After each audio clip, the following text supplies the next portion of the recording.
This is the brand new RadWagon 5, the latest cargo carrier from one of America's largest e-bike sellers. There's tons of ride improvements on the latest RadWagon, but is it still keeping pace with the rest of the cargo e-bike competition? Let's find out in this review.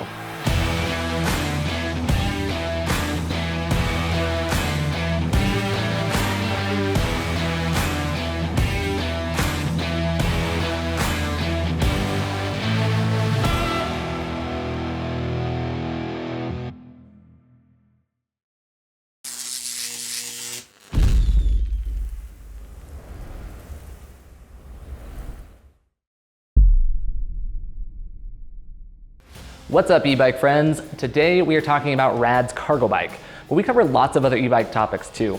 So make sure to subscribe and hit the notification bell so you can see the other content we have coming around the corner. So the RadWagon 4 was an immensely popular e-bike, but it was starting to show its age as it was released several years ago. So the time feels right for Rad to have a refresh, and they did add a bunch of more commonly seen features from today's e-bike market. But of course it's Rad, so they made sure to put their own unique spin on a modern day cargo bike. Now, I always like to start off my reviews with my big three takeaways. And on this bike, I think that comes down to its improved and better than most handling, a clear safety emphasis, and solid across the board quality of life features. Or in other words, all the little things you need to make it the car alternative or the second car alternative at the very least.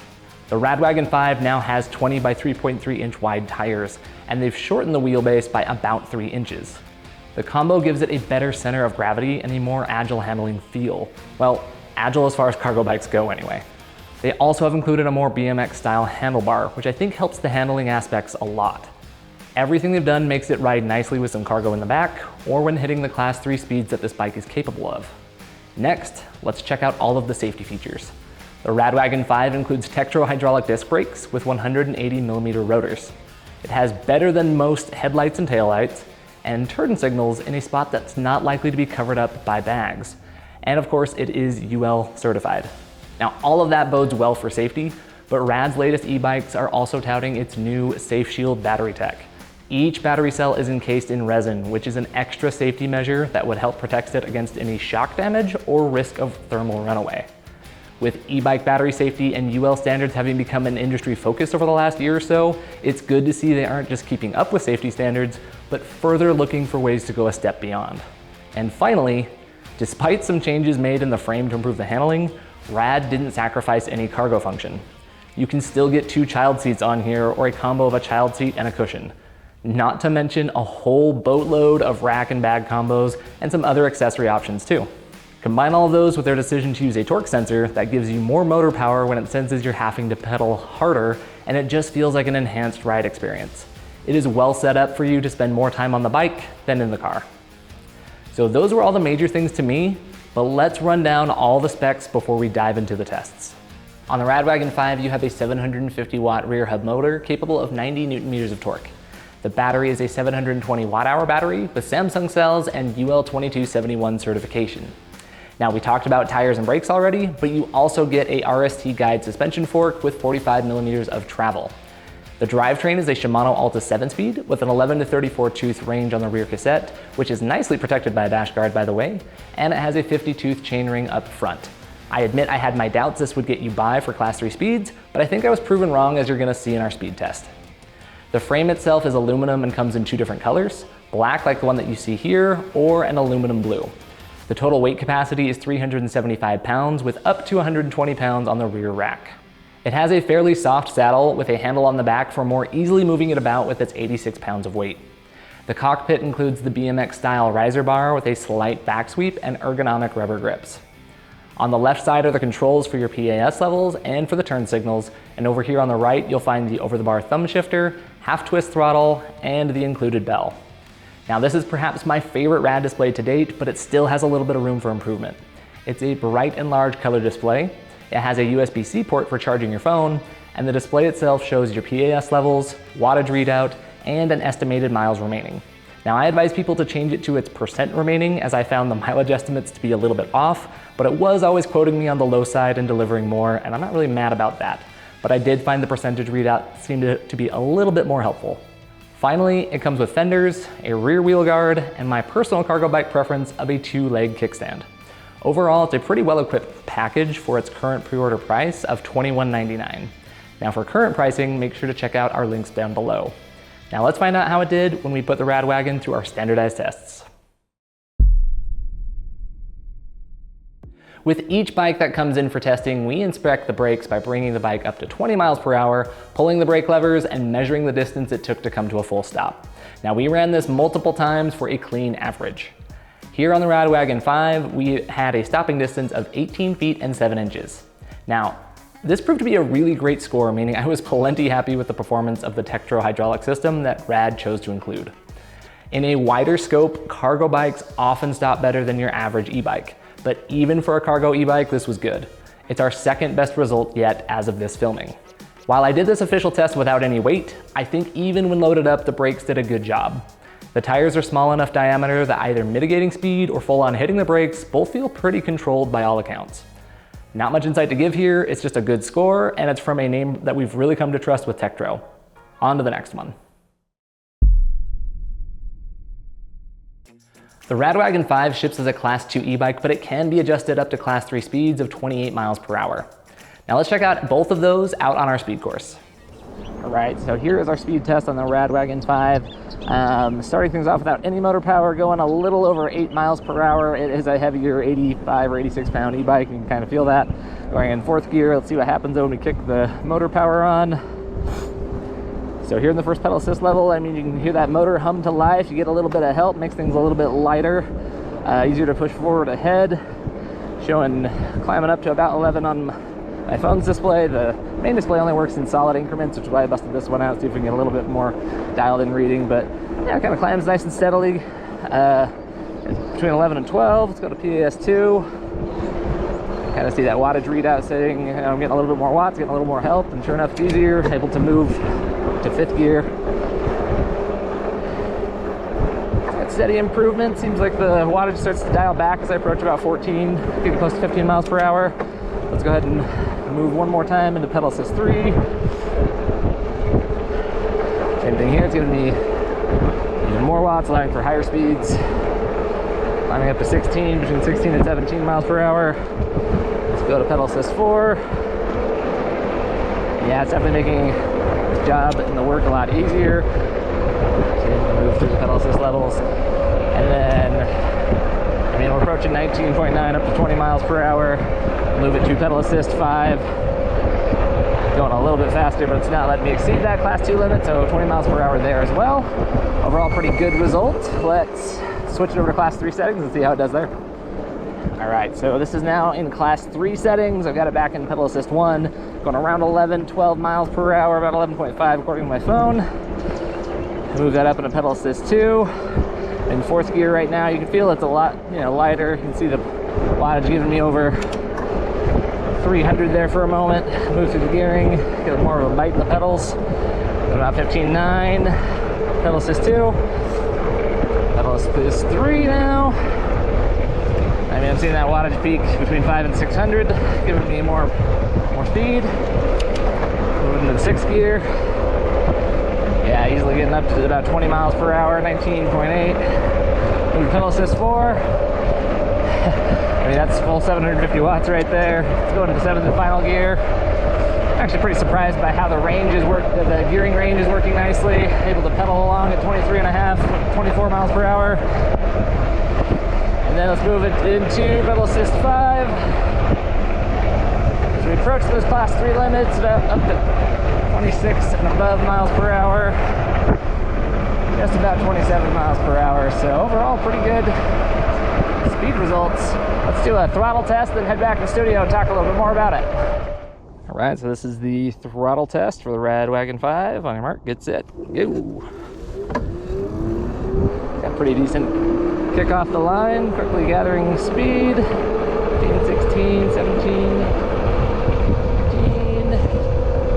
There's 20, all right. 20 on the bike's display. Mine took a little bit longer, but there you have it. So this was a surprisingly pleasant experience on the speed test from a cargo e-bike. Let's recap the results first, then I'll explain what I mean. So without any motor help, I topped out around 9.4 miles per hour. Now in its class 2 settings, the motor nudged me ahead to 11.8 miles per hour at PAS1. Then I went to 15 miles per hour at PAS2, 16.4 in the third PAS setting, and then I finally hit 20 miles per hour both in PAS4 and 5. Now over on class 3 mode, those results started out with a nearly identical 11.9 miles per hour in PAS1. Then we saw the change take place as PAS2 hit 16 miles per hour, 20 in PAS3, 23.9 in PAS4, and I finally topped off around 26.8 miles per hour in PAS5. So overall, I think the speeds that the Wagon produces are well spaced, and I feel like no more than a light effort was required on my part. Outside of PAS1, it feels like the motor steps in to make easy work, boosting you up to higher speeds, dishing out the wattage that is needed. The biggest shock I had was in the capability of the 7-gear range. There's nothing really sexy about the Shimano Alta shifter and derailleur, but there certainly isn't anything wrong with it either. I've seen it a lot of times over the years where you have a torque sensor motor paired to a 7-speed gear range that's trying to hit 28 miles per hour and just can't quite do it. Sooner or later you find yourself wanting to shift, but you can't, and you would have to move your feet comically fast to get a bite into the drivetrain that could then produce the torque required for the motor to kick on and give you faster speeds. Many bikes leave you in the lurch around 20 to 22 miles per hour, but I thought this was doing great since I didn't have to seriously increase my cadence till close to 25 miles per hour. That was a lot, and it's my long-winded way of saying that the 50-tooth chainring paired with the 11 to 34-tooth cassette works really well here, so Rad got the drivetrain right, and I feel like the speeds are practical and useful overall. So the RadWagon's 15 amp hour or 720 watt hour battery is a pretty standard size battery on a bike like this, but it does have the potential for even greater range thanks to the torque sensor. In theory, it'll be enough to cover you for a day, but of course we have to measure and prove that. Rad says it can provide riders with 20 to 60 miles on a single charge. So we tested the RadWagon one time on PAS5 and another time on PAS1 to see what type of real world range results that you could achieve.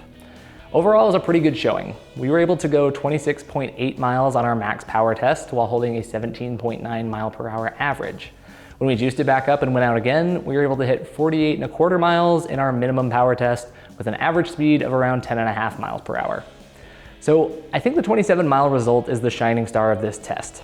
That is pretty solid efficiency as we were able to get about an hour and a half in the saddle when we were expecting something a little bit closer to an hour. That's usually something you can attribute to the more efficient torque sensor system. It's also worth pointing out that our results were done without any cargo. So as always, your results will vary based on certain riding conditions. One of the things I would like to see Rad improve in the future is where charging is concerned. The included 2-amp charger is a thing I used to not knock a company for, but with each passing year, I'm hoping to see the bar raised in several areas. And faster charging for those who have to juice up their bike when at the office would be really nice to see. But let's not leave it here on a sour note either. As far as I'm concerned, 27 miles as a floor is a great place to start, and it will cover more than most people travel in a daily round trip. Any brand can tout their motor and throw out the watts and the torque numbers at you, but those things aren't worth a dang if they can't hold up on a steep hill. As always, we went out to our test hill, Hellhole, to see what the Wagon could do while climbing a 1/3 of a mile hill with an average 12% grade. I'll let our dedicated hill tester, Justin, take it from here. All right, out on Hellhole with a new, fully redesigned RadWagon. Very interested to see how this does. So we're doing the throttle test. So hitting this first steep section, see where we're at. Down 11, 10.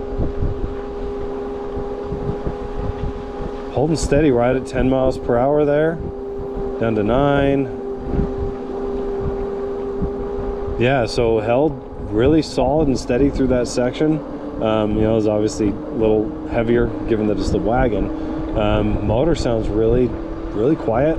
Really good. I'll let you listen to it through this last steep section.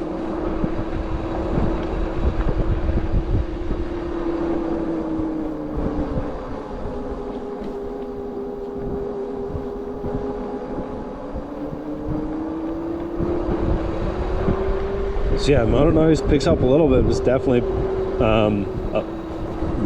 quieter than average, so really good job. Held solid 10 miles an hour through that last punchy section. You notice I toggled from 1 to 5 on this. I was curious to see if the output changed, and it didn't change at all, so I don't feel like I need to redo it, and it's just super powerful. I think we're gonna have some pretty good results, and I think it's gonna beat the last RadWagon, possibly by quite a bit. Let's see. Okay, we're back out on the new RadWagon 5, the pedal test on Hellhole, and starting in 7th gear, holding pretty strong. This motor has 90 newton meters of torque, and it just, I mean, it felt great on the throttle test. So far, it feels really good here too. Down to 12, 11. Decently heavy bike, and does not feel it climbing the hill. Again, I am pretty much just soft pedaling. I'm not pushing very hard to kind of replicate if somebody never rides what it would be like. And so far it's done well. I'll let you listen through this segment here.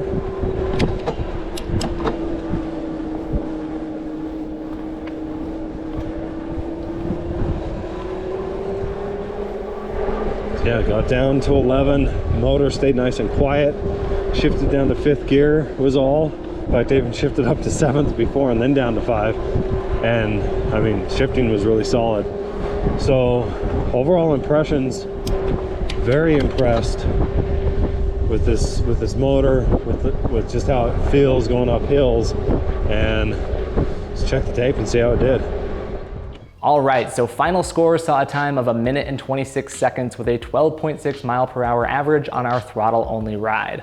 When we went up the hill again on PAS 5, that improved to 1 minute and 17 seconds with a faster 14.1 mile/hour clip.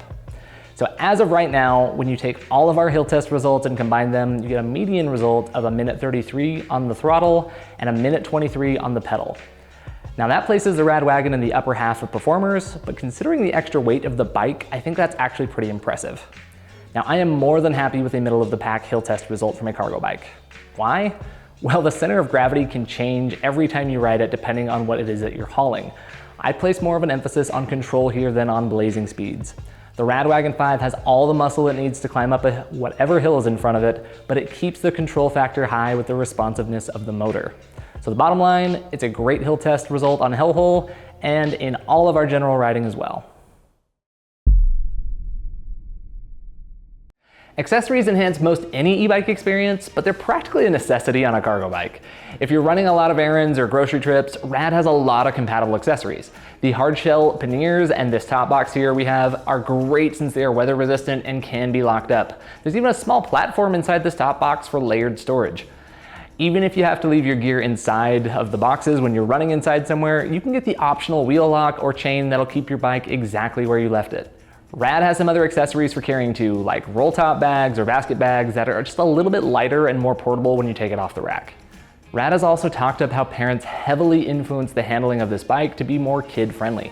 Part of that extends to how you can get 2 child seats on here, or you can outfit it with a caboose bar with its side rails for stability. There are also options to add a deck pad, runner boards, and handlebars for older kids too. And you can even get pet carriers if you have smaller animals that are better behaved than mine are.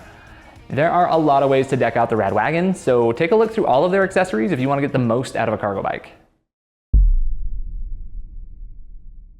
All right, so let's do one last spin and talk about the fit and feel of the wagon before wrapping things up back here in the studio. So I think Rad did a really good job with the design of the RadWagon 5. I mean, it's got good comfort, it's got good handling, like overall it's pretty solid. So let's go through, some of the basic points on it. I mean, as a cargo style e-bike, it's got a very upright riding position, fairly comfortable for the rider. It's aided by the fact that this is a BMX style riser bar with a slight sweep back towards you.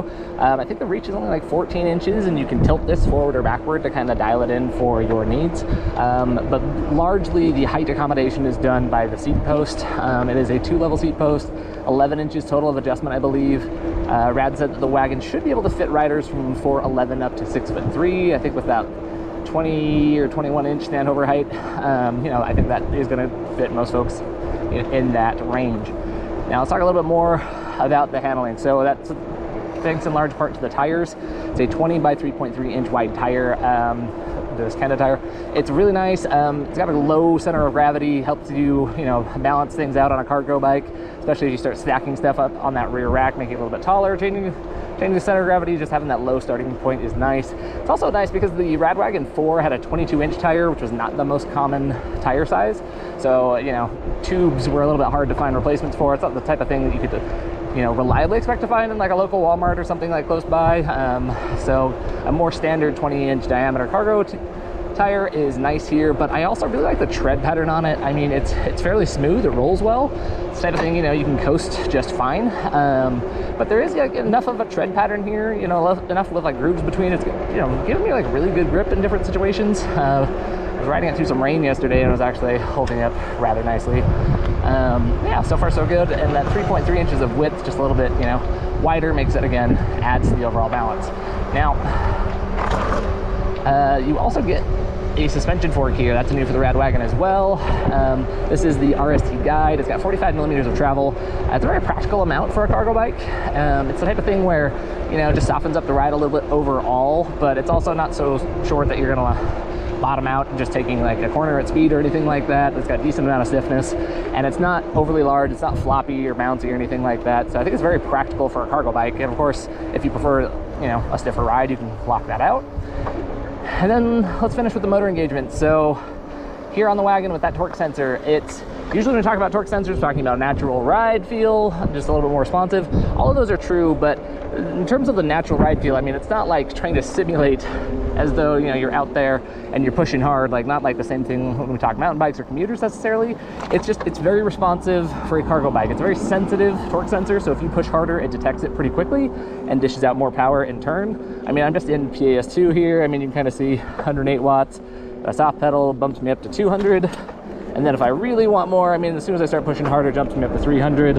It's just really nice, especially because on a cargo e-bike, you do feel, you know, if you're loading it up with kids or with gear, you feel the fluctuations in terrain more, by which I mean, if you are going up a slight, incline, it's something you're like likely to play with the pedal assist levels and the gears just a little bit more on a cargo bike. So having a torque sensor just kind of like know and sense that there's change and like dishing out more power, it just makes it a better system in my opinion than a cadence sensor cargo e-bike. So overall, good job to Rad there. And then I really like the fact that the throttle is kind of punchy. I mean, it's not over the top. It's not like something if I had my kids on the back, like I'd be nervous about going in full throttle, but it, you know, it gives you full access to that 750 watts and 90 newton meters of torque with just that, you know, half twist grip. It's really nice to see that. Again, if you do have cargo and you are trying to go uphill, that's the type of thing that you might appreciate. Able to take, you know, pretty big load off as soon as you need it. So overall, like I said, lots of good design and feature choices here on the RadWagon. But let's head back to the studio and talk just a little bit more about some of the quality of life things that it does for us as well. All right, so I think a lot of the quality of this ride is alluded to in its name. This is the RadWagon 5 after all, so it shows those signs of having clearly been improved upon over time. Now, I have tested and enjoyed a lot of first edition cargo bikes. It's not hard for a brand to copy what others are doing, but it's often in the finer details of what a company does or chooses to include that you find those little details add up to a dollar-stretching experience. Now, in my world, things like including the wheel guard, the handle on the seat, or even just making sure that the turn signal placement doesn't get obstructed is just simply smart business. The number one thing I keep coming back to, though, is the BMX handlebar. We have had several cargo e-bikes that have quick adjust or even collapsible stems. Cargo bikes are hard to transport after all, and they're difficult to store too, so that does help mitigate that particular issue. But as a guy who keeps his bike in the garage, I really just like the nicer feel of this bar from a handling sense compared to the adjustable stems.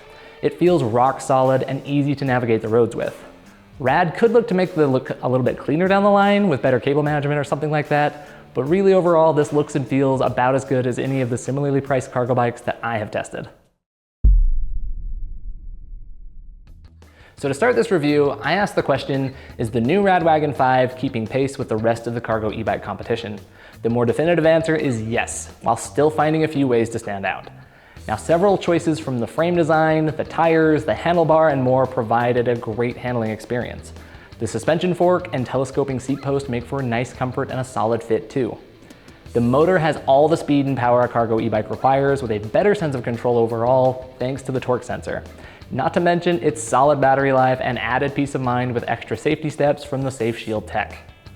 Rad still has a ton of accessories to make this your grocery getter or your kid hauler for trips around town. I like that the shorter wheelbase didn't compromise any of its cargo functionality whatsoever. With a 5th gen product on a sensible price tag, there aren't many areas that I feel it falls short. Most of them, like including a better charger or neater cable management, are largely in the nitpicky territory. If the RadWagon 5 looks like it fits the bill for your needs, it's got the performance that'll likely make you a happy customer. That'll do it for this review. Let us know what you think about this bike or what questions that you might have down in the comments below. I'm Griffin with Electric Bike Report, and this has been the RadWagon 5.